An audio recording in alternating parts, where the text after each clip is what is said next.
today. What I wanted to talk about was the whole, if you remember, a couple of years ago, Dieselgate. So Dieselgate was, if you don't know, I'll tell you a bit. Dieselgate was Volkswagen was putting some sort of electrical device in all of their diesel cars so that the car would know when it's being tested for emissions. So when the emissions were tested, the car would know, so then the car would make sure that the emissions are low at that point, and then once it's not being tested anymore, it will come off the machine will turn off. Yeah, the machine will turn off and it will look like the car has low emissions, right? Volkswagen as a group got found out. Obviously, Volkswagen own like Audi, Seat, Skoda, Porsche, Lamborghini, Bentley, Bugatti, all of those big cars.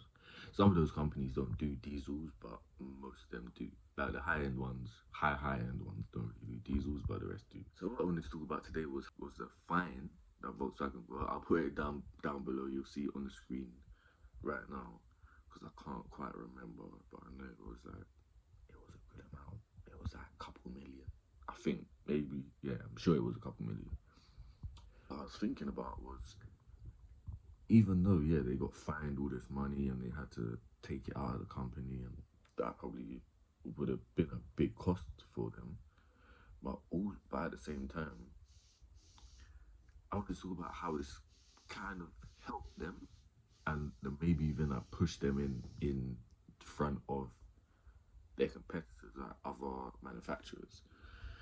Because so now, for example, you have the Porsche Taycan. There's a lot of Volkswagen products that are electric. So in turn, it forced them to clean up their act. The way that they done that was they thought, okay, cool, we'll do a lot more electric cars so that the image of the company looks better, to win back any fans or customers that may have not wanted to have any association to them, i.e. buying of their products because of the Dieselgate issues. So they started doing all these electric cars. But actually in turn, it's helped them, Dieselgate's helped them massively because they put so much time and money into R&D of electric that they've ended up just being one of the forefronts of electric cars. Apart from Tesla, obviously, but Tesla, that's their USP. They only do electric cars, so it's a bit different. But with normal car manufacturers that's been around for a long time, that have been doing combustion engines, they have really surpassed the rest of their competitors. If it wasn't for Dieselgate, I think they wouldn't have focused on electric and hybrid cars as much as they have now. That would have probably put them back somewhat, because other car companies like Honda, they've got the Honda E, which is a small little city car.